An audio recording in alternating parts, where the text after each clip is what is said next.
Hello friends, मैं RP Singh आज आप लोगों के समक्ष मैं झारखंड के वन लेकर आया हूं, जो कि आज हम लोग इसके बारे में अध्ययन करने वाले हैं। तो झारखंड के वन के बारे में आज चर्चा करते हैं। तो सबसे पहले समझते हैं कि वन किसे कहते हैं, वन होता क्या है। तो वह भूभाग जहाँ पे सामान्य से पेड़ पौधों की संख्या अत्यधिक पाई जाती है उसे वन कहते हैं। सामान्य से अधिक जहाँ पे पेड़ पौधों की संख्या पाई जाती है उसको क्या कहते हैं, वन कहते हैं। झारखंड में वन 3 प्रकार के होते हैं, मतलब कि पाए जाते हैं। पहला आप देखेंगे कि शुष्क पतझड़ वन। कौन सा है? शुष्क पतझड़ वन। तो शुष्क पतझड़ वन किसे कहते हैं? तो जहाँ पर 120 सेंटीमीटर से कम वर्षा पाई जाती है चाहे होती है उसको शुष्क पतझड़ वन कहते हैं। शुष्क पतझड़ वन देखते हैं कि कैसे कैसे और कहाँ कहाँ विस्तार है। तो देखेंगे यहाँ पर गढ़वा, पलामू, चतरा, हजारीबाग, कोडरमा, गिरिडीह, दुमका वाले क्षेत्र में जो है से आपका शुष्क पतझड़ वन पाए जाते हैं, जिसमें जामुन, ये सब महुआ, ये सब चीज़ मिलते हैं, है ना। ये शुष्क पतझड़ वन में मिलते हैं आप लोगों को, और हमारा झारखंड में मिलता है ना। तो नेक्स्ट चलते हैं, ये आपका शुष्क पतझड़ वन पहला हुआ। दूसरा के बारे में चर्चा करते हैं कि आपका शुष्क प्रायद्वीपीय साल वन। तो शुष्क प्रायद्वीपीय साल वन उसे कहते हैं जहाँ पर 120 से लेकर 140 सेंटीमीटर के बीच में वर्षा होती है, उसे शुष्क प्रायद्वीपीय साल वन कहते हैं, जो कि आपका पूरे पाट प्रदेश क्षेत्र में पाए जाते हैं। जैसे हम देखिएगा यहाँ पर लातेहार, गुमला, आपका लातेहार के बाद चले जाइए लोहरदगा, गुमला, रांची, फिर आपका कुछ भाग बोकारो, फिर आपका सिमडेगा, ये वाले भाग में आपको शुष्क प्रायद्वीपीय साल वन पाए जाते हैं। नेक्स्ट हम चलते हैं तीसरा की ओर, आर्द्र पतझड़ वन। आर्द्र पतझड़ वन किसे कहते हैं? तो जहाँ पर 140 सेंटीमीटर से अधिक वर्षा पाई जाते हैं उसको हम लोग क्या बोलते हैं, आर्द्र पतझड़ वन बोलते हैं। हम लोग कहाँ कहाँ पे मिलता है देखते हैं, आर्द्र पतझड़ वन कहाँ कहाँ मिलता है।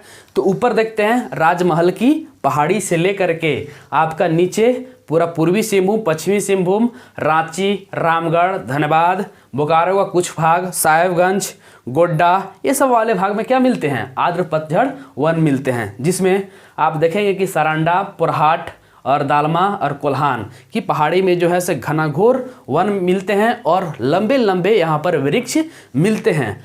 इसलिए मिलते हैं क्योंकि यहाँ पर 140 सेंटीमीटर से अधिक वर्षा होती है, मतलब कि पर्याप्त मात्रा में वर्षा मिल जाती है। इसी के कारण यहाँ पर पेड़ पौधे जो होते हैं वो लंबे लंबे मिलते हैं। हम लोग चलते हैं कि आपका जो शुरुआत में थोड़ा सा वन का जो प्रतिशत था वो 1957-58 में देखते हैं कि 1957-58 में 42% वन था। कितना प्रतिशत वन था? 42% वन था 1957-58 में।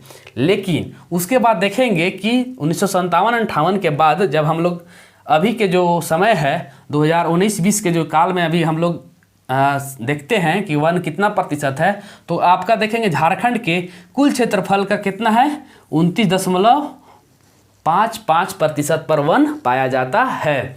तो नेक्स्ट पॉइंट हम लोग देखते हैं कि झारखंड के कुल क्षेत्रफल के 23,553 वर्ग किलोमीटर पर वन पाए जाते हैं, है ना।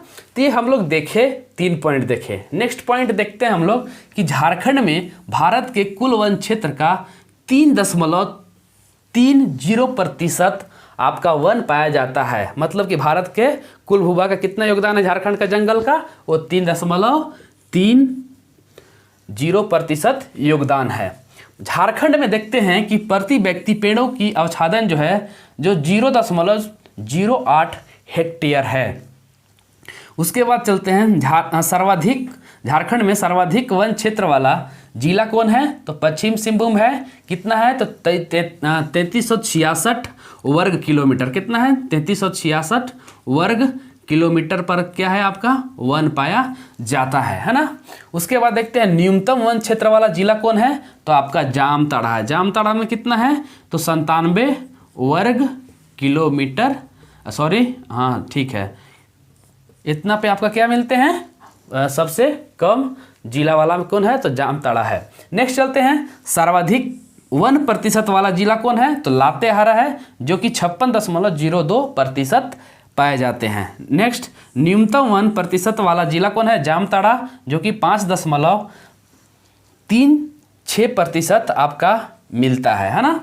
झारखंड सरकार ने वन नीति निर्माण योजना एक बनाई थी, एक नीति बनाई थी, जिसमें नीति में बताया गया था कि इसमें कौन कौन से भूमिका निभाएंगे और क्या क्या इसमें लक्ष्य रखा गया था, इसके बारे में झारखंड सरकार चर्चा की थी और बताया गया है झारखंड के आपका वन नीति में। तो पहला देखते हैं क्या चर्चा किया गया था, मतलब कि 10,000 वन समितियों का गठन किया जाएगा। कितना हजार समितियों का, 10,000 वन समितियों का गठन किया जाएगा। ग्रामीण वन विभाग, मतलब कि ग्रामीण और वन विभाग जो दोनों जो है से मिलकर काम करेंगे, है ना, दोनों मिलकर कार्य करेंगे हमारा वन नीति के तहत। 33% वन का लक्ष्य रखा गया है, 33% वन क्या लक्ष्य रखा गया है ना। और इसमें महत्वपूर्ण भूमिका ग्रामीणों के द्वारा आपका निर्धारित किया गया है। तो देखते हैं झारखंड में वनों का प्रशासनिक विभाजन कितने भागों में किया गया है, देखते हैं हम लोग।